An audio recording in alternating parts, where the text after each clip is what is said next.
నమస్కారం yes news కు స్వాగతం నేను మోనిక ముందుగా వార్తల్లోని ముఖ్యాంశాలు చూద్దాం ఆంధ్రప్రదేశ్ రాష్ట్ర ముఖ్యమంత్రి నారా చంద్రబాబు నాయుడు ఢిల్లీలో పర్యటించనున్నారు విద్య ద్వారానే విద్యార్థుల భవిష్యత్తు ప్రకాశవంతంగా మారుతుందని ప్రభుత్వ విప్ సెంట్రల్ ఎమ్మెల్యే బోండోము మహేశ్వరరావు తెలిపారు ఆంధ్రప్రదేశ్ రాష్ట్ర ముఖ్యమంత్రి నారా చంద్రబాబు నాయుడు ఢిల్లీలో పర్యటించనున్నారు కలియుగ దైవమైన శ్రీ వెంకటేశ్వర స్వామి వారి లడ్డు ప్రసాదం కల్తీనయ్యే అంశంపై రాష్ట్రంలో గందరగోళ పరిస్థితి నెలకొన్న నేపథ్యంలో సీఎం చంద్రబాబు ఢిల్లీ టూర్ రాజకీయ వర్గాలలో ఆసక్తి రేకెత్తిస్తుంది ఢిల్లీలో రేపు మంత్రులు సెక్రటరీలతో సీఎం చంద్రబాబు ఉన్నత స్థాయి సమావేశంలో పాల్గొననున్నారు ఢిల్లీ పర్యటనలో పలువురు కేంద్ర మంత్రులతో సీఎం చంద్రబాబు భేటీ కాబోతున్నారు ఈ నేపథ్యంలో రాజకీయ వర్గాలలో సీఎం చంద్రబాబు ఏ అంశాలపై చర్చించబోతున్నారు అన్న ఉత్కంఠ నెలకొంది విద్య ద్వారానే విద్యార్థుల భవిష్యత్తు ప్రకాశవంతంగా మారుతుందని ప్రభుత్వ విప్ సెంట్రల్ ఎమ్మెల్యే బోండోము మహేశ్వరరావు తెలిపారు సెంట్రల్ నియోజకవర్గంలోని గౌతమ్ విద్యా సంస్థలు గత 38 సంవత్సరాలుగా విద్యార్థులకు నాణ్యమైన విద్యను అందించడం అభినందనీయమని అన్నారు విద్యార్థులు క్రమశిక్షణతో కష్టపడి చదివి మంచి లక్ష్యాలను సాధించాలని ఆకాంక్షించారు సెంట్రల్ నియోజకవర్గంలోని 33వ డివిజన్ బీఆర్టీఎస్ రోడ్డు ఘంటసాల సంగీత కళాశాల ప్రాంగణంలో పాడ్రంకి గౌతమ్ విద్యా సంస్థలు దుర్గాపురం బ్రాంచ్ ఆధ్వర్యంలో నిర్వహించిన గౌతమ్ స్కూల్ 38వ వార్షికోత్సవ కార్యక్రమం ఘనంగా జరిగింది ఈ కార్యక్రమానికి ముఖ్య అతిథిగా ప్రభుత్వ విప్ సెంట్రల్ నియోజకవర్గ శాసనసభ్యులు బోండా ఉమామహేశ్వరరావు హాజరయ్యారు ఈ సందర్భంగా బోండా ఉమామహేశ్వరరావు మాట్లాడుతూ విద్య ద్వారానే విద్యార్థుల భవిష్యత్తు ప్రకాశవంతంగా మారుతుందని తెలిపారు విద్యార్థుల అభివృద్ధిని దృష్టిలో పెట్టుకొని రాష్ట్ర ప్రభుత్వం అమలు చేస్తున్న వివిధ విద్యా సంక్షేమ కార్యక్రమాలను వివరించారు విద్యార్థులు క్రమశిక్షణతో కష్టపడి చదివి మంచి లక్ష్యాలను సాధించాలని సూచిస్తూ ప్రేరణాత్మక సందేశం అందించారు ఈ కార్యక్రమంలో 28వ division corporator Veeramachineni Lalitha Kishore TDP రాష్ట్ర కార్యదర్శి సెంట్రల్ నియోజకవర్గ coordinator Navaneetham Sambasivarao division president Dasari Jayaraju Gautam విద్యా సంస్థల చైర్మన్ పాండ్రంకి చంద్రశేఖర్ ప్రిన్సిపల్ ఉపాధ్యాయులు విద్యార్థులు మరియు తల్లిదండ్రులు పెద్ద సంఖ్యలో పాల్గొన్నారు ఒక తల్లికి 2 పిల్లలున్నా 3 పిల్లలున్నా తల్లికి వందనం పేరు మీద వాళ్ళకి డబ్బులు ఇచ్చి ఆ పిల్లలకి అన్ని రకాలుగా చదువులో అండగా ఉంటామని తెలియజేసుకుంటూ రాబోయే రోజుల్లో ఇంకా మన రాష్ట్రంలో చదువుతున్న విద్యార్థుల కోసం వాళ్ళ భవిష్యత్తు కోసం వాళ్ళకి అన్ని రకాలుగా ఇక్కడ చదువుకున్న పిల్లలకి ఇక్కడే విద్యా ఉద్యోగ ఉపాధి అవకాశాలు దొరికేటట్టుగా అమరావతిని కూడా సిద్ధం చేస్తున్నాం భవిష్యత్తులో అమరావతిలో ఇవాళే క్వాంటమ్ వ్యాలీ అని ప్రపంచంలోనే అమెరికాలో సిలికాన్ వ్యాలీ ఉంటే ఇండియాలో అమరావతిలో ఆంధ్రప్రదేశ్లో క్వాంటమ్ వ్యాలీ వచ్చింది ఈ క్వాంటమ్ వ్యాలీ వల్ల రేపు భారతదేశంలో ఐటీకి కంప్యూటర్లకి కంప్యూటర్ టెక్నాలజీకి మన ఆంధ్రప్రదేశ్ అమరావతి డెస్టినేషన్ కాబోతూ ఉంది ఇది చాలా అడ్వాన్స్డ్ సిస్టము రేపొద్దున ఈ పిల్లలు చక్కని చదువులు చదువుకొని చక్కటి కాలేజీల నుంచి బయటకు వస్తే ఇక్కడే వాళ్ళు ఇంకా ఎక్కడ హైదరాబాదు తమిళనాడు ఉద్యోగం కోసం కర్ణాటకలో బెంగళూరులో వెళ్ళాల్సిన అవసరం లేకుండా ఇక్కడే వాళ్ళకి ఉద్యోగ ఉపాధి అవకాశాలు దొరికేటట్టుగా ఈ ప్రభుత్వం అన్ని చర్యలు తీసుకుంటా ఉంది గౌతమ్ ఎడ్యుకేషనల్ ఇనిషియేటివ్ దుర్గాపురం బ్రాంచ్ని మొట్టమొదట స్థాపించినటువంటి విద్యావేత్త ప్రముఖ పారిశ్రామికవేత్త అయినటువంటి ఈ ప్రాంత సుపరిచితుడు ఈ ప్రాంతంలో ఉన్నటువంటి పేద వర్గాలకు మొత్తం కార్పొరేట్ విద్యను అందించాలనే ఏకైక లక్ష్యంతో గౌతమ్ స్కూల్ని ఏర్పాటు చేసి అభివృద్ధి చెందినటువంటి కార్పొరేట్ కళాశాలలు కార్పొరేట్ స్కూల్స్కి ధీటుగా అత్యున్నతమైనటువంటి ఆధునితమైనటువంటి ఇన్స్టిట్యూట్గా తయారు చేస్తున్నటువంటి చంద్రశేఖర్ గారికి ముందుగా అభినందన తెలియజేస్తున్నాం ఈనాడు 3 బ్రాంచులుగా నగరంలో విస్తరించినటువంటి ఈ గౌతమ్ ఇన్స్టిట్యూట్ ఎడ్యుకేషన్కి అభినందనలు చెప్పేందుకు ఇప్పుడే స్థానిక శాసనసభ్యులు ప్రభుత్వ బోండా ఉమామహేశ్వరరావు వచ్చి విద్యార్థులందరికీ కూడా రేపు జరగబోయేటువంటి ప్రధాన పరీక్షల్లో మంచి ఉత్తీర్ణత మార్కులతో పాస్ అయ్యి భవిష్యత్తు మొత్తం సుఖమయం అవ్వాలని ఆశీర్వదించారు ప్రప్రథమంగా ఈ ప్రాంతంలో ఉన్నటువంటి ప్రజానికం మొత్తానికి కూడా అందుబాటులో ఉండేటువంటి విధంగా మామూలు ఫీజులతో ప్రతి ఒక్క కుటుంబంలోకి చొరబడి ఇక్కడ ఈ గౌతమ్ ఎడ్యుకేషనల్ ఇన్స్టిట్యూట్ని మరింత విస్తరింపజేసేటువంటి విధంగా మంచి పీజీలు డిగ్రీలు చేసి బీఈడీలు అన్నీ పూర్తయినటువంటి టీచర్స్తో పెట్టడమే కాకుండా నిరంతరం చైర్మన్ గారు అయినటువంటి చంద్రశేఖర్ గారికి ప్రిన్సిపల్ అయిన గారికి నాగభూషణం గారు కూడా నిత్యం సహకారం అందించడంతో మరింత ఉత్తీర్ణతో కూడుకున్నటువంటి ఇన్స్టిట్యూట్గా ఇది ఈనాడు రూపాంతరం అయ్యి 10th క్లాస్ దగ్గర నుంచి ప్రాథమికంగా ఉన్నటువంటి ఎల్కేజీ యూకేజీ దగ్గర నుంచి ప్రతి ఒక్కరు కూడా పెద్ద ఎత్తున ఇన్స్టిట్యూట్లో జాయిన్ అయ్యి మంచి భవిష్యత్తుకి ఉపాధి ఉద్యోగాల కోసం ముందుకు సాగడం అనేది మంచి శుభపరిణామం. ఈనాడు జరుగుతున్నటువంటి ఈ ఫేర్వెల్ ఫంక్షన్లో తల్లిదండ్రులు కూడా అందరూ వచ్చి వారికి ఉన్నటువంటి అభిప్రాయాలను ఇప్పుడే స్థానిక శాసనసభ్యులు బోండా ఉమేశ్వరరావు గారికి వెల్లడించడం జరిగింది. 8వ యాన్యువల్ డే ప్రోగ్రాం ఇంత సక్సెస్గా దిగ్విజయంగా సక్సెస్ అవడానికి మెయిన్ ప్రధాన కారణం మీడియా మిత్రులు. మీ ద్వారానే ఏ విషయమైనా సరే ముందుకు వెళ్ళడం జరుగుతుంది. ఈరోజు మనం ఇంత చక్కటి ప్రోగ్రాం చేసుకున్నాము అంటే దీన్ని మా దగ్గర చదువుకునే వాళ్ళంతా కూడాను middle class below middle class parents వాళ్ళందరినీ దృష్టిలో పెట్టుకొని మీ ద్వారా బయట తెలుస్తూ ఉంటుంది. ఎక్కడో పుట్టి తక్కువ ఇళ్లలో పుట్టి మంచి పొజిషన్లో ఉన్నారని చెప్పి తెలుస్తుంది. మీ మీడియా మిత్రుల ద్వారానే తెలుస్తుంది. చదువుకుంటాం, మేము పేపర్ చూసినాము, ప్రింట్ మీడియా పేపర్ మీడియా చూస్తుంటాము. అదేవిధంగా మా యొక్క ఎయిమ్ కూడాను ఒక మధ్యతరగతి బిలో మధ్యతరగతి కుటుంబాల్లో పుట్టిన ఆనిముత్యాలను బయట తీసుకురావాలి. విద్యతోనే సాధ్యం. డబ్బు ఎంత పెట్టినా సరే సాధ్యం పడదు. అందుకని డబ్బును పక్కన పెట్టి మంచి ఎడ్యుకేషన్ ఇవ్వాలి అని ఒక lead program digitalization next corporate స్కూల్కి ధీటుగాను మా దగ్గర ప్రోగ్రామ్ ఇంప్లిమెంట్ చేయడం జరుగుతుంది. దీని అందరికీ సహకరించినటువంటి పేరెంట్స్కి మీకు అందరికీ కూడా ధన్యవాదాలు తెలియజేసుకున్నాం. ప్రత్యేకంగా సెంట్రల్ ఎమ్మెల్యే ప్రభుత్వ బోండా ఉమామహేశ్వరరావు గారు వచ్చి ఎన్ని పనులున్నా సరే పక్కన పెట్టి మేము అడగంగానే మా దగ్గరికి వచ్చి మమ్మల్ని ఈరోజు ఆశీర్వదించి మా పిల్లలకు అన్నీ కూడాను ఆశీస్సులు తెలిపి వెళ్ళినందుకు అన్నకి మరొకసారి హృదయపూర్వక ధన్యవాదాలు తెలియజేసుకున్నా. గత 76 సంవత్సరాలుగా ఆధ్యాత్మిక సాంస్కృతిక విలువలను ప్రజల్లో పెంపొందిస్తూ సమాజ హితానికి చిన్మయ మిషన్ అందిస్తున్న సేవలు నిజంగా స్ఫూర్తిదాయకమని ప్రభుత్వ whip central MLA Bonda Umamaheswara Rao ప్రశంసించారు. యువతలో సానుకూల దృక్పథాన్ని మానవీయ విలువలను పెంపొందించడంలో చిన్మయ మిషన్ కీలక పాత్ర పోషిస్తుందని చెప్పారు. విజయవాడ భవానీపురం బబ్బూరి గ్రౌండ్స్ నందు ఘనంగా నిర్వహించిన చిన్మయ మిషన్ 76వ వార్షికోత్సవం కార్యక్రమంలో భాగంగా జరిగిన హనుమాన్ చాలీసా 108 పారాయణంలో ప్రభుత్వ సెంట్రల్ నియోజకవర్గ శాసనసభ్యులు బోండా ఉమామహేశ్వరరావు పాల్గొన్నారు. ఈ సందర్భంగా బోండా ఉమ మాట్లాడుతూ సాంకేతికంగా భౌతికంగా అభివృద్ధి ఎంత వేగంగా జరిగినా విలువలతో కూడిన అభివృద్ధి నిజమైన ప్రగతి అని భగవద్గీత బోధించే స్వార్థరహిత కర్మ నైతిక నాయకత్వం తమ ప్రభుత్వ పాలనకు మార్గదర్శక సూత్రాలుగా కొనసాగుతున్నాయని తెలిపారు. సమాజానికి 76 ఏళ్ల సేవ స్ఫూర్తిదాయకం. గత 76 సంవత్సరాలుగా ఆధ్యాత్మిక సాంస్కృతిక విలువలను ప్రజల్లో పెంపొందిస్తూ సమాజ హితానికి చిన్మయ మిషన్ అందిస్తున్న సేవలు నిజంగా స్ఫూర్తిదాయకమని ప్రశంసించారు. ఇటువంటి కార్యక్రమాలు యువతలో సానుకూల దృక్పథాన్ని మానవీయ విలువలను పెంపొందించడంలో కీలక పాత్ర పోషిస్తున్నాయని అన్నారు. ఈ కార్యక్రమంలో చిన్మయ మిషన్ ప్రతినిధులు, ఆధ్యాత్మిక గురువులు, భక్తులు, స్థానిక ప్రజా ప్రతినిధులు మరియు పెద్ద సంఖ్యలో ప్రజలు పాల్గొన్నారు. విజయవాడలోని శ్రీ దుర్గా మల్లేశ్వర స్వామివారిని దర్శించుకునేందుకు వచ్చే లక్షలాది భక్తులకు ఎటువంటి అసౌకర్యం కలగకుండా దుర్గా ఘాట్ వద్ద పూడికతీత శుభ్రత భద్రతా చర్యలను యుద్ధ ప్రాతిపదికన చేపట్టారు. దేవస్థానం ఇంజనీరింగ్ విభాగం ఆధ్వర్యంలో కృష్ణానది తీరంలోని దుర్గా ఘాట్లో విస్తృత స్థాయిలో అభివృద్ధి పనులు ప్రారంభమయ్యాయి. దుర్గా మల్లేశ్వర స్వామివారిని దర్శించుకునే భక్తులకు ఎక్కడా ఇబ్బందులు తలెత్తకుండా ఈ పనులను అత్యంత వేగంగా పూర్తి చేయాలని అధికారులకు సూచించినట్లు ఈవో సీన నాయక్ తెలిపారు. విజయవాడ శ్రీ దుర్గా మల్లేశ్వర స్వామివార్ల దేవస్థానం ఇంజనీరింగ్ విభాగం ఆధ్వర్యంలో కృష్ణానది తీరంలోని దుర్గా ఘాట్లో విస్తృత స్థాయిలో అభివృద్ధి పనులు ప్రారంభమయ్యాయి.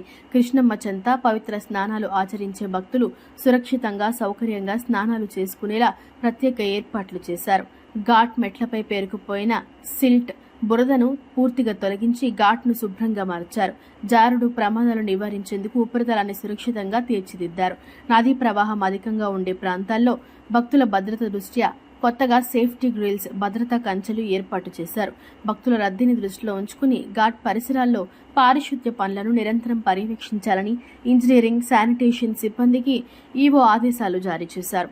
భక్తులు క్రమశిక్షణతో స్నానాలు ఆచరించేలా క్యూ లైన్లను క్రమబద్ధీకరించి అవసరమైన చోట సూచిక బోర్డులు ఏర్పాటు చేయనున్నారు. దుర్గా మల్లేశ్వర స్వామివార్లని దర్శించుకునే భక్తులకు ఎక్కడ ఇబ్బందులు తలెత్తకుండా ఈ పనులను అత్యంత వేగంగా పూర్తి చేయాలని అధికారులకు సూచించినట్లు ఈవో సీనా నాయక్ తెలిపారు. భవిష్యత్తులో కూడా భక్తుల సౌకర్యార్థం మరిన్ని అభివృద్ధి కార్యక్రమాలు చేపడతామని ఆయన స్పష్టం చేశారు. ఏపీ ఎన్జీఓ ఎన్నికల్లో ఉద్యోగులంతా తమ ప్యానెల్ను బలపరచాలని ఏపీ ఎన్జీఓ అధ్యక్షుడిగా నామినేషన్ వేసిన ఆలపర్తి విద్యాసాగర్ కోరారు. 10 లక్షల మంది ఉద్యోగులు ఇచ్చిన ప్రోత్సాహకంతో ప్రభుత్వం నుంచి ఉద్యోగులకు రావాల్సిన బకాయిలను చాలా వరకు రాబట్టామని అన్నారు. ఇంకా పెండింగ్లో ఉన్న బకాయిలు రాయితీలు సాధించేందుకు సాగర్ రమణ ప్యానెల్ సభ్యులను తిరిగి గెలిపించాలని ఆయన విజ్ఞప్తి చేశారు. ఏపీ ఎన్జీఓ అధ్యక్షుడిగా ఆలపర్తి విద్యాసాగర్ తన ప్యానెల్ ప్రతినిధులతో కలిసి నామినేషన్ దాఖలు చేశారు. పాత బస్టాండ్ నుంచి గాంధీనగర్లోని ఎన్జీఓ హోం వరకు వేలాది మంది ఉద్యోగులతో భారీ ర్యాలీ నిర్వహించారు. మహిళా ఉద్యోగుల కోలాట నృత్యాలు, డప్పు వాయిద్యాల నడుమ నామినేషన్ ర్యాలీ అట్టహాసంగా సాగింది. ఈ సందర్భంగా విద్యాసాగర్ మాట్లాడుతూ ఏపీ ఎన్జీఓ కార్యవర్గ సభ్యులంతా సాగర్ రమణ ప్యానెల్ను బలపరచాలని కోరారు. గత 30 ఏళ్లుగా రాష్ట్ర వ్యాప్తంగా ఎన్జీఓ నాయకత్వానికి ఉద్యోగుల మద్దతుగా నిలిచారని చెప్పారు.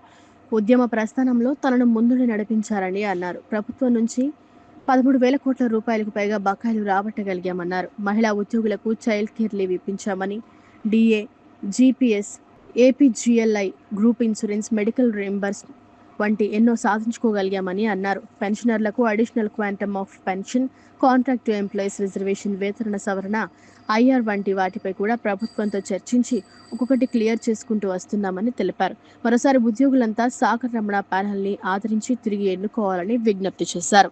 ప్రతిష్టాత్మక రాష్ట్ర ఏపీ ఎన్జీఓ ఎన్నికల్లో మరి ఇవాళ రాష్ట్ర ఎన్నికలు జరుగుతున్నాయి. వాళ్ళ నామినేషన్లు 27 ఎన్నికలు ఉన్నాయి. మరి ఆ ఎన్నికలకి మరొకసారి మరి సాగర్ రమణాల అధ్యక్ష ప్రధాన కార్యదర్శులుగా నామినేషన్ దాఖలు చేస్తున్నాం. ఆ నామినేషన్ దాఖలు కార్యక్రమానికి మరి అన్ని డిపార్ట్మెంట్ల నుంచి పెద్ద ఎత్తున తరలి వచ్చిన ఉద్యోగులందరికీ కూడా నేను నమస్సమాంజలు తెలియజేస్తున్నాను. అట్లాగే గత 30 సంవత్సరాలుగా ప్రతి కార్యక్రమంలో, ప్రతి ప్రస్థానంలో, ప్రతి ఉద్యమంలో మరి వాళ్ళ ఉద్యోగులందరూ కూడా సాగర్కి అండగా నిలిచారు. అందుకని రేపు జరగబోయే ఎన్నికల్లో కూడా మరొకసారి మీ ఆశీర్వాదాన్ని మాకు అందించాలని, గురుతర బాధ్యతను మా మీద ఉంచాలని, మరి కొన్ని బకాయిలను తీర్చగలిగాం, డిఏని ఇప్పించగలిగాం, చైల్డ్ కేర్ లీవ్ చేయించగలిగాం. మరి 60 నుంచి 62 సంవత్సరాలు, అలాగే 2004కు ముందు ఉన్న 57 మెమో ప్రకారం ఓపీఎస్ ఇవన్నీ కూడా క్లియర్ చేయించే పరిస్థితిలో ఉన్నాం. వేతన సవరణ, ఐఆర్ ఇవన్నీ ఉన్నాయి. మరి వీటన్నిటినీ ఏపీ ఎన్జీఓస్ రాష్ట్ర నాయకత్వం ఆధ్వర్యంలో ఈ సమస్యలన్నీ పరిష్కారం దిశగా ఈ నాయకత్వం పనిచేస్తుందని చెప్తూ మరొకసారి మాకు మరి రాష్ట్ర ప్రభుత్వ ఉద్యోగులందరూ మద్దతు ద్వారా ఆశీర్వదించవలసిందిగా కోరుతున్నాం. రాష్ట్రంలోని పెట్రోల్ బంక్ డీలర్ల సమస్యల పరిష్కారమే లక్ష్యంగా Andhra Pradesh Indian oil dealers association ఏర్పాటు చేసినట్లు నూతన అధ్యక్షులు గుడివాక శ్రీనివాసరావు పేర్కొన్నారు.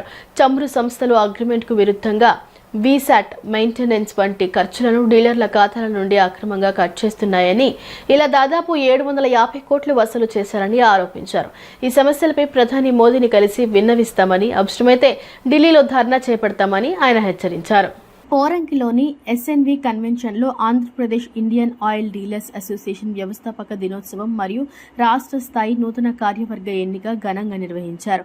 ఈ సందర్భంగా అసోసియేషన్ రాష్ట్ర అధ్యక్షుడిగా ఎన్నికైన గుడివాక శ్రీనివాసరావు మాట్లాడుతూ రాష్ట్రంలోని పెట్రోల్ బంక్ డీలర్ల సమస్యల పరిష్కారమే లక్ష్యంగా ఈ ఉమ్మడి వేదికను ఏర్పాటు చేసినట్లు ప్రకటించారు. గత 10 ఏళ్లుగా డీలర్ మార్జిన్ పెరగకపోవడం, పెరిగిన కరెంటు బిల్లు మరియు నిర్వహణ ఖర్చులతో డీలర్లు తీవ్రంగా నష్టపోతున్నారని ఆయన ఆవేదన వ్యక్తం చేశారు. చమురు సంస్థలు అగ్రిమెంట్కు విరుద్ధంగా వీసాట్, మెయింటెనెన్స్ వంటి ఖర్చులను డీలర్ల ఖాతాల నుండి అక్రమంగా కట్ చేస్తున్నాయని, ఇలా దాదాపు 750 కోట్లు వసూలు చేశారని ఆరోపించారు. ఈ సమస్యలపై ప్రధాని మోదీని కలిసి విన్నవిస్తామని, అవసరమైతే ఢిల్లీలో ధర్నా చేపడతామని ఆయన హెచ్చరించారు. అనంతరం మాజీ అధ్యక్షులు బివిఎన్ ప్రసాద్ మాట్లాడుతూ నూతన అధ్యక్షులు శ్రీనివాసరావు గతంలో ఐఏఎస్ అధికారిగా పనిచేసిన అనుభవం ఉన్నవారని, వారి పరిపాలన దక్షత మరియు చట్టపరమైన అవగాహన డీలర్ల సమస్యల పరిష్కారానికి ఎంతో దోహదపడతాయని ఆశాభావం వ్యక్తం చేశారు. దేశవ్యాప్తంగా డీలర్లకు రావాల్సిన సుమారు 1,800 కోట్ల బకాయిలను ఆయన ఇప్పించగలరని విశ్వాసం వ్యక్తం చేశారు. కృష్ణా జిల్లా అధ్యక్షులు చుంచు నరసింహారావు మాట్లాడుతూ ఆయిల్ కంపెనీలు డీలర్లపై ఒత్తిడి తెస్తూ బలవంతంగా టార్గెట్లు విధించడం, నెలాఖరులో ఆయిల్ డంపింగ్ చేయడం వంటి చర్యలకు పాల్పడుతున్నాయని, వీటన్నిటినీ సంఘటితంగా ఎదుర్కొంటున్నామని స్పష్టం చేశారు. ఈ కార్యక్రమంలో association secretary Rajasekhar Reddy, treasurer Krishnamurthy మరియు 26 జిల్లాల ప్రతినిధులు పాల్గొన్నారు. ఆంధ్రప్రదేశ్లో ఉన్న పెట్రోల్ బంకులు అందరికీ కలిసి ఒక ప్లాట్ఫామ్ లాగా అవ్వాలని చెప్పి స్టేట్ బాడీ అసోసియేషన్ లాగా ఫామ్ అయ్యాం ఫస్ట్ టైం.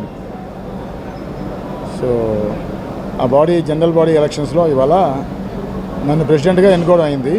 నా పేరు గుడివాక శ్రీనివాసరావు. మాది పెట్రోల్ బంకు అవనిగడ్డ దగ్గర కోడూరు, కృష్ణా జిల్లా. సో నేను 15 సంవత్సరాల నుంచి ఐఓసిఎల్ డీలర్గా ఉంటున్నాను. ఫస్ట్ ఇక్కడ మన కృష్ణా జిల్లా అసోసియేషన్ ఉంది ఒకటి. ఆ అసోసియేషన్లో ఒక యాక్టివ్ మెంబర్గా ఉండటం వల్ల నేను చేసే పనితనం గురించి గుర్తించి కొంతమంది నాయకులు నన్ను స్టేట్ బాడీలో ప్రెసిడెంట్గా అయితే బాగుంటుంది మీ సర్వీసెస్ అనే ఉద్దేశంతో ప్రెసిడెంట్గా ఎన్నుకోవడం అయింది. తర్వాత కామన్గా ఈ బాడీ ఫామ్ అవడానికి ముఖ్య కారణం పెట్రోల్ బంకులుగా బయట చూసే జనాలకి చాలా కలర్ఫుల్గా ఉంటుంది బిజినెస్ చూస్తానికి. పెట్రోల్ బంక్ వ్యాపారం అంటే చాలా లుక్రేటివ్గా, కానీ యాక్చువల్గా డీలర్స్గా మేము పడుతున్న ఇబ్బందుల గురించి చెప్పే పరిస్థితి లేదు. చెప్పినా మీరు ఎవరు నమ్మరు, జనరల్ పబ్లిక్ జనరల్గా. అది దేనివల్ల అంటే పూర్వం మన పాత రోజుల్లో పెట్రోల్ బంకుల వాళ్ళు మోసాలు చేయడం, ఇలా చీటింగ్ చేయడం వల్ల ఒక నెగిటివ్ ఇమేజ్ పడిపోయింది. పెట్రోల్ బంక్ అంటే వీళ్ళు ఏదో దోపిడీదారులు అన్నట్టుగా. నేను పెట్రోలియం ట్రేడ్లో సర్వీసు గత ట్రేడ్ సంఘాల ద్వారా చాలాసార్లు తీసుకొస్తాను. కానీ ఇప్పుడు ప్రెసిడెంట్ ఎలక్ట్ అయిన ఆయన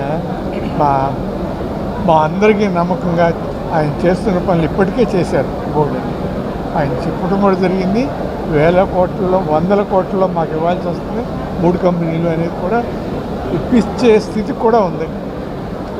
కారణాలు ఏంటంటే పరిపాలనలో దక్షుడిగా నిరూపించుకుని ఇండియన్ అడ్మినిస్ట్రేషన్ సర్వీస్ చేస్తున్నారు. ఆయన ఇప్పుడు అవన్నీ వద్దు నాకు, ఆయన వచ్చి కోడూరులో చిన్న గ్రామంలో పెట్టుకుని పడుతున్న ఇబ్బందులు చెప్తూ వచ్చారు. రాష్ట్ర వ్యాప్తంగా ఉన్న 26 జిల్లాల నుంచి, అంటే ఉమ్మడి జిల్లా 13 ఉమ్మడి జిల్లాల నుంచి కూడా రాష్ట్ర వ్యాప్తంగా ఇండియన్ ఆయిల్ డీలర్స్ అందరం కూడా సమావేశం అవటం జరిగింది. దానికి ముఖ్య కారణం ఇండియన్ ఆయిల్ డీలర్స్ ఏదైతే ఎదుర్కొంటున్నారో సమస్యలు, ఆయిల్ కంపెనీల నుంచి చాలా దౌర్జన్యపూరితంగా ఇండియన్ ఆయిల్ డీలర్స్ నుంచి అక్రమంగా డబ్బులు వసూలు చేయటమే కాకుండా వాళ్ళు చెప్పిన టార్గెట్లు కూడా రీచ్ అవ్వలేకపోతే, అంటే బలవంతంగా మనం సేల్స్, ఉదాహరణకి ఒక పెట్రోల్ బంకు రోజుకి 1000 లీటర్లు అమ్మే బంకుని 2000 లీటర్లో 3000 లీటర్లో అమ్మాలని గట్టిగా ఫోర్స్ఫుల్గా మంత్ ఎండ్లు కూడా వాళ్ళు టార్గెట్లుగా ఆయిల్ డంపింగ్ చేయటం, ఇట్లాంటి చాలా విషయాలు ఉన్నాయి. మా ఏపీ స్టేట్ ప్రెసిడెంట్గా నూతనంగా ఎన్నికైన శ్రీనివాస్ గారు ఇంతకుముందు చెప్పారు. సో ఇటువంటి ఎన్నో ఇబ్బందుల్ని ఎదుర్కోవాలని ఒక తాటి మీదకి రాష్ట్ర వ్యాప్తంగా డీలర్లందరం వచ్చి ఈరోజు ఇండియన్ ఆయిల్ అసోసియేషన్, డీలర్స్ అసోసియేషన్ని ఫామ్ చేసుకొని నూతన బాడీని ఎన్నుకోవడం జరిగినది. సెల్ ఫోన్ వాడకం వల్ల చిన్నపిల్లలు కూడా దారి తప్పి గంజాయి, డ్రగ్స్ వంటి వ్యసనాలకు బానిసలవుతుండడం ఆందోళనకరమని united forum for Quranic studies city incharge Hussain పేర్కొన్నారు. తల్లిదండ్రుల పట్ల బాధ్యతను, సమాజంలో నైతిక విలువలను పెంపొందించడానికి ఖురాన్ ఒక మార్గదర్శిలా పనిచేస్తుందన్నారు. పిల్లల్లో చిన్నప్పటి నుంచే ఆధ్యాత్మిక అవగాహన కల్పించేందుకు ఖురాన్ పోటీలు నిర్వహిస్తున్నామని ఆయన వివరించారు. విజయవాడ ఆటోనగర్లో united forum for Quranic studies ఆధ్వర్యంలో గత 11 ఏళ్లుగా నిర్వహిస్తున్న పవిత్ర ఖురాన్ పారాయణ పోటీల ముగింపు కార్యక్రమం ఘనంగా జరిగింది. ఈ సందర్భంగా యూఎఫ్కేఎస్ సిటీ ఇన్ఛార్జ్ హుస్సేన్ మాట్లాడుతూ, నేటి సమాజంలో సెల్ ఫోన్ వాడకం వల్ల చిన్నపిల్లలు కూడా దారి తప్పి గంజాయి, డ్రగ్స్ వంటి వ్యసనాలకు బానిసలవుతుండడం ఆందోళనకరమని అన్నారు. తల్లిదండ్రుల పట్ల బాధ్యతను, సమాజంలో నైతిక విలువలను పెంపొందించడానికి ఖురాన్ ఒక మార్గదర్శిలా పనిచేస్తుందని, అందుకే పిల్లల్లో చిన్నప్పటి నుంచే ఆధ్యాత్మిక అవగాహన కల్పించేందుకు ఈ పోటీలు నిర్వహిస్తున్నామని ఆయన వివరించారు. అనంతరం సంస్థ స్టేట్ బాధ్యులు హబీబ్ ఖాన్ మాట్లాడుతూ గడిచిన 11 ఏళ్లలో రాష్ట్ర వ్యాప్తంగా సుమారు 1,00,000 మంది విద్యార్థులు ఈ పోటీల్లో పాల్గొనడం విశేషమని పేర్కొన్నారు. పిల్లల్లో క్రమశిక్షణ, పెద్దల పట్ల గౌరవం మరియు ఉత్తమ నైతిక విలువలను పెంపొందించడమే తమ సంస్థ ప్రధాన లక్ష్యమని తెలిపారు. ఈ ఏడాది విజేతలైన 44 మంది విద్యార్థులకు బహుమతులు అందజేస్తున్నామని, ఇందులో ప్రథమ బహుమతిగా 20,000, ద్వితీయ బహుమతిగా 15,000 మరియు తృతీయ బహుమతిగా 10,000 నగదును అందజేస్తున్నట్లు ఆయన వివరించారు. విద్యార్థుల్లో ఆధ్యాత్మిక చైతన్యాన్ని నింపేందుకు UFKS టీం చేస్తున్న కృషిని ఈ సందర్భంగా ఆయన కొనియాడారు. UFKS గత 11 సంవత్సరాలుగా ఖురాన్, దివ్య ఖురాన్ పారాయణ పోటీలు నిర్వహిస్తున్నాం. దీని ఒక ముఖ్య ఉద్దేశం ఏమిటంటే, ఈరోజు మనం చూస్తున్నాం సమాజంలో చెడు ఏ విధంగా విపరీతంగా పెరిగిపోయిందో. ఒకప్పుడు తప్పు చేయాలంటే ఒక వయసు గల వాళ్ళు తప్పు చేసేవాళ్ళు, కానీ ఈరోజు ఈ సెల్ ఫోన్ వచ్చిన తర్వాత పిల్లలు మరీ చెడిపోయారు. స్కూల్కి వెళ్ళే పిల్లలు ఏ విధంగా తయారైపోయారంటే గంజాయి, డ్రగ్స్కి పూర్తిగా అలవాటు పడిపోయి జీవితం సర్వనాశనం చేసుకుంటున్నారు. కనీసం తల్లిదండ్రులు పట్ల బాధ్యత కూడా వాళ్ళకి లేకుండా పోయింది. అందుకోసం మా ఈ చురు ప్రయత్నం ఏంటంటే, ఈ దివ్య గ్రంథం మానవ జీవిత లక్ష్యం ఏమిటి, అసలు మానవ జీవిత లక్ష్యం, మానవుడు ఎందుకు పుట్టాడు అనే దానికి మాన్యువల్ బుక్ దివ్య ఖురాన్. దీని ద్వారా మనిషి దివ్య ఖురాన్ ద్వారా తన తల్లిదండ్రుల పట్ల బాధ్యత ఏ విధంగా ఉండాలి, తన గురువులను ఏ విధంగా గౌరవించాలి, తోటి సహచరులతో ఏ విధంగా జీవితం గడపాలి అనేది పూర్తి జీవిత లక్ష్యం ఖురాన్లో ఉంది. అందుకోసం మేము దివ్య ఖురాన్ పోటీలు పిల్లల్ని చిన్నప్పటి నుంచే వాళ్ళకి అలవాటు చేస్తున్నాం. गुज़िस्ता 11 सालों से बच्चों को तरबियत के लिए, बच्चों की तालीम के लिए, बच्चों को कुरान के सिखाने के लिए हम लोग एक छोटा कोशिश कर रहे हैं. बच्चों के अंदर बड़ों की इज़्ज़त करने का जज्बा, बच्चों के अंदर अपने माँ बाप की कदर करने का जज्बा, बच्चों को नेक अखलाक देने के जज्बा, और कुरान क्या बताता है हम लोगों को, अल्लाह ताला क्या बताता है कुरान के ताल्लुक़ से हम वो चीज़ के लिए हम लोग है ना कोशिश कर रहे हैं. अब तक हमारे बच्चे ये UFKS के तरफ से 1 लाख बच्चे तक स्टेट लेवल में 13-16 ज़िलों से है ना बच्चों के अंदर पार्टिसिपेट कर रहे हैं. अब इस 11वां साल ये चल रहा है. 11 साल के अंदर हम लोग 1 लाख बच्चों तक हमें ये कोशिश करें, इसके बच्चों तक पहुंचने की कोशिश कर रहे हैं. విద్యార్థులు పరిశోధనా రంగం వైపు వెళ్లాలని, ప్రభుత్వ పాఠశాలలో విద్యను అభ్యసించే విద్యార్థులు రేపటి తరంలో శాస్త్రవేత్తలుగా ఎదగాలని డెమోక్రటిక్ PRTU ఏపీ రాష్ట్ర అధ్యక్షులు డి శ్రీనివాస్ ఆకాంక్షించారు. డాక్టర్ APJ అబ్దుల్ కలాం అడుగుజాడలో నడుస్తూ ప్రతి విద్యార్థి ఒక శాస్త్రవేత్తగా ఉన్నత స్థానాలను అధిరోహించాలని కోరారు.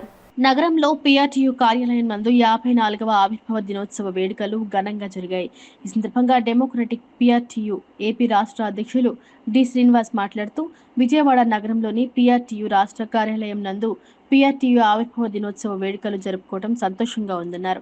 సంఘం ఉమ్మడి Andhra Pradesh PRTU registration number 67/73 legendary నాయకులు మోహన్ రెడ్డి, సుధాకర్ రెడ్డి త్యాగాల ఫలితంగా జిల్లా పరిషత్, మండల పరిషత్ టీచర్స్ కు గెజిటెడ్ క్యాడర్ అధికారులు రావాలని ముఖ్య ఉద్దేశంతో PRTU ఆవిర్భావం జరిగిందని గుర్తు చేశారు. విద్యాశాఖలో వివిధ కార్యక్రమాలను నిర్వహించిన దేవానందరెడ్డి ముఖ్య అతిథిగా విచ్చేయడం సంతోషకరమన్నారు. PRTU ప్రతి ఆవిర్భావ దినోత్సవానికి సేవా కార్యక్రమాలను నిర్వహించడం ఆనవాయితీగా వస్తుందన్నారు. ఈ 54వ ఆవిర్భావ దినోత్సవం సందర్భంగా doctor APJ Abdul Kalam research foundation New Delhi వారి యొక్క విభాగాన్ని ఆంధ్రప్రదేశ్లో ప్రారంభించగలిగామని, ఆ విభాగాన్ని నిర్వహించే అధికారాన్ని డెమోక్రటిక్ PRTUతో ఒప్పందాలు చేసుకుని సదరు ఒప్పంద పత్రాన్ని విడుదల చేయడం జరిగిందని చెప్పారు. ఈ నేపథ్యంలో ఒక మంచి సేవా కార్యక్రమంగా కలాం పేరుతో యంగ్ సైంటిస్ట్ అవార్డును ప్రకటించడం జరిగిందన్నారు. ముఖ్యంగా ఆంధ్రప్రదేశ్లోని కృష్ణా, గుంటూరు నగరాల్లో సైన్స్ ఫెయిర్లు, సైన్స్ ఎక్స్పోలు నిర్వహించి వారిలో మెరుగైన ప్రతిభను కనపరిచిన వారిని ఎంచుకుని వారిని ఈ ఆవిర్భావ వేడుకలో భాగస్వామ్యం చేయడం జరిగిందన్నారు. ఉత్తమ ప్రతిభను కనపరిచిన వారికి doctor APJ Abdul Kalam research foundation New Delhi వారి సౌజన్యంతో డెమోక్రటిక్ PRTU ఆధ్వర్యంలో యంగ్ సైంటిస్ట్ అవార్డు బహుకరించడం జరిగిందన్నారు. ఈరోజు PRTU సంఘం యొక్క ఆవిర్భావ దినోత్సవ వేడుకల్ని నిర్వహించుకున్నాం. కార్యాలయంలో మాతృ సంఘం ఉమ్మడి Andhra Pradesh PRTU registration number 67/73 legendary నాయకులు మోహన్ రెడ్డి గారు, సుధాకర్ రెడ్డి గారి త్యాగాల ఫలితంగా జిల్లా పరిషత్, మండల పరిషత్ టీచర్లకు గెజిటెడ్ క్యాడర్ అధికారాలు రావాలని ఏర్పడిన సంఘం PRTU. దాని ఆవిర్భావ దినోత్సవ వేడుకల్ని విజయవాడలో నేడు ఘనంగా జరుపుకోగలిగాం. పెద్దలు విద్యాశాఖలో వివిధ కార్యక్రమాలు నిర్వహించిన దేవానంద రెడ్డి గారు ఈ కార్యక్రమానికి ముఖ్య అతిథిగా హాజరవడం సంతోషకరమైన విషయం. ప్రతి ఆవిర్భావ దినోత్సవానికి ఒక సేవా కార్యక్రమం చేయడం అనేది సంఘం యొక్క ఆనవాయితీగా వస్తుంది. ఈ 54వ ఆవిర్భావ దినోత్సవం సందర్భంగా మరి నిర్వహించిన సేవా కార్యక్రమం ఏంటంటే doctor APJ Abdul Kalam research foundation New Delhi వారి యొక్క విభాగాన్ని ఆంధ్రప్రదేశ్లో ప్రారంభించగలిగాం. ఆంధ్రప్రదేశ్లో వారు doctor APJ Abdul Kalam research forum అనే పేరుతో ఒక విభాగాన్ని ఏర్పాటు చేయడం, దాన్ని నిర్వహించేటువంటి అధికారం, దానికి సంబంధించినటువంటి ఒప్పందాలు అన్నీ కూడా డెమోక్రాటిక్ పిఆర్టీతో చేసుకొని ఒక ఒప్పంద పత్రాన్ని విడుదల చేశారు. దాని ప్రకారం కలాం గారి పేరు మీద ఒక మంచి కార్యక్రమాన్ని ఈరోజు రాష్ట్ర కార్యాలయంలో చేయగలిగాం. Young scientist awards. విద్యార్థులు పరిశోధనా రంగం వైపు వెళ్ళాలి. మన విద్యార్థులు, ముఖ్యంగా ప్రభుత్వ పాఠశాల విద్యార్థులు రేపటి తరంలో శాస్త్రవేత్తలుగా ఎదగాలి అనే అబ్దుల్ కలాం గారి యొక్క కోరిక, వారి కళకు అనుగుణంగా ఈరోజు కార్యక్రమం నిర్వహించడం జరిగింది. ఈరోజు పిఆర్టీయు ఆవిర్భావ దినోత్సవం సందర్భంగా అబ్దుల్ కలాం యంగ్ సైంటిస్ట్ అవార్డ్స్ను డెమోక్రటిక్ పిఆర్టీయు అధ్యక్షులు డి శ్రీను గారు వాళ్ళ ఆధ్వర్యంలో ఇవ్వడం అనేది చాలా సంతోషకరం. అదేవిధంగా అబ్దుల్ కలాం ఫౌండేషన్ రీసెర్చ్ ఫౌండేషన్లో కన్వీనర్గా డి శ్రీను గారు ఎన్నికైనందుకు కూడా ఈరోజు ప్రమాణ స్వీకారం చేసినందుకు వారికి కూడా కృతజ్ఞతలు తెలియజేస్తూ ఎంతో చక్కగా డిపిఆర్టీయు ఇంకా మరి ముందు కూడా మంచి కార్యక్రమాలు చేయాలని విజ్ఞప్తి చేస్తున్నాను. Thank you. వైసీపీ తిరుమల లడ్డూని కల్తీ జరిగిందని నిర్ధారణ అయిన అసత్య ప్రచారం చేస్తూ ప్రజలను మోసం చేస్తుందని జనసేన పార్టీ నాయకులు మండిపడ్డారు. నీచ రాజకీయాలతో ప్రజలను పక్కదారి పట్టించాలని వైసీపీ చూస్తుందని స్పష్టం చేశారు. భవానీపురం ఆర్టీసీ వర్క్షాప్ రోడ్లోని జనసేన పార్టీ జిల్లా కార్యాలయంలో మీడియా సమావేశం నిర్వహించడం జరిగింది. ఈ సమావేశంలో జనసేన పార్టీ జిల్లా అధ్యక్షులు సామినేని ఉదయభాను, గుంటూరు జిల్లా జనసేన పార్టీ అధ్యక్షులు గాదె వెంకటేశ్వరరావు, రాష్ట్ర అధికార ప్రతినిధి అక్కల గాంధీ, రాష్ట్ర నాయకులు గంజి చిరంజీవి, మాజీ ఎస్టీ కార్పొరేషన్ డైరెక్టర్ మద్దెల రామకృష్ణ, జనసేన కార్పొరేటర్లు పాల్గొని మాట్లాడుతూ వైసీపీ ప్రభుత్వ హయాంలో రసాయనాలు కలిపి పవిత్రమైన లడ్డూని కల్తీ చేశారన్నారు. కల్తీ జరిగిన విషయాన్ని సుప్రీంకోర్టు డైరెక్షన్లో జరిగిన సిట్ నివేదికలో నిగ్గు తేలిందన్నారు. అయినా వైసీపీ అసత్యాలు ప్రచారాలు చేస్తూ ప్రజలను పక్కదారి పట్టించాలన్న ఉద్దేశంతో రాష్ట్రంలో గొడవలు సృష్టిస్తుందన్నారు. ర్యాలీల పేరుతో జనాలను చంపేస్తూ శవరాజకీయాలు చేస్తుందన్నారు. తిరుమల లడ్డూ కల్తీ జరిగిందని తెలిపిన వెంటనే తమ అధినేత పవన్ కళ్యాణ్ ప్రాయశ్చిత దీక్ష చేస్తే అవహేళన చేశారన్నారు. ఎన్డీపీపీ నివేదికలో స్పష్టంగా జంతువుల అవశేషాల ద్వారా తయారు చేసిన రసాయనాలతో లడ్డూ కల్తీ జరిగిందని చెప్పడం జరిగిందన్నారు. కోట్లాది మంది హిందువుల మనోభావాన్ని దెబ్బతీసిన పార్టీగా వైసీపీ పార్టీ చరిత్రలో నిలిచిపోతుందని అన్నారు. తిరుపతి లడ్డూకి ఈ ప్రభుత్వం, కూటమి ప్రభుత్వం, ముఖ్యమంత్రి గారు చంద్రబాబు నాయుడు గారు, ఉప ముఖ్యమంత్రి గారు వెంటనే కమిటీగా ఏర్పాటు చేసి సిట్ కమిటీని కూడా ఏర్పాటు చేశారు. సిట్ కమిటీలో కూడా పూర్తిగా కల్తీ అని చెప్పి తేలింది. అలానే మరి సిబిఐ సిట్ అది కూడా కల్తీ అని చెప్పి నిర్ధారణకు వచ్చారు. అయితే ఒక కెమికల్ ఉంది, మోనోగ్లిజరైట్ అనే ఒక కెమికల్ని జంతు కొవ్వుతో తయారు చేస్తారు.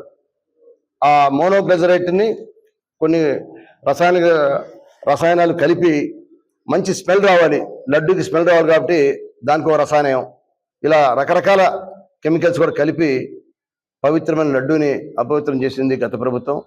కాబట్టి దీని మీద వెంటనే మరి ఇవాళ సిబిఐ సిట్ కూడా దీని మీద వెంటనే దోషుల మీద చర్య తీసుకోమని చెప్పారు ఢిల్లీలో.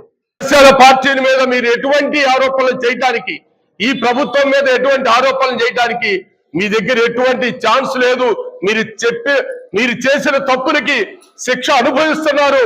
ఇకనైనా మీ పథాన్ని మార్చుకొని రాష్ట్ర అభివృద్ధిలో మంచి సలహాలు ఇస్తూ ప్రభుత్వానికి, ప్రజలకి మంచి చేసే విధంగా మీరు ముందుకెళ్తే భవిష్యత్తులో ఏదన్నా మీకు రాజకీయంగా ఉపయోగం ఉంటుంది. కానీ ఈ విధమైన రాజకీయ ద్రోహుల్ని ప్రోత్సహిస్తూ సమాజాన్ని నాశనం చేసే విధంగా ఆ నాయకుడు ప్రవర్తించడం తీవ్రంగా ఖండిస్తూ రానున్న రోజుల్లో ప్రజలందరూ కూడా మీకు తప్పనిసరిగా ఈ తిరుమల లడ్డు విషయంలో బుద్ధి చెబుతారని ఈ సందర్భంగా తెలియజేస్తూ ఈ అవకాశం ఇచ్చిన పెద్దలందరికీ హృదయపూర్వకమైన ధన్యవాదాలు తెలియజేస్తూ సెలవు తీసుకుంటాం. గతంలో మీరేం చేశారు గుర్తులేదా?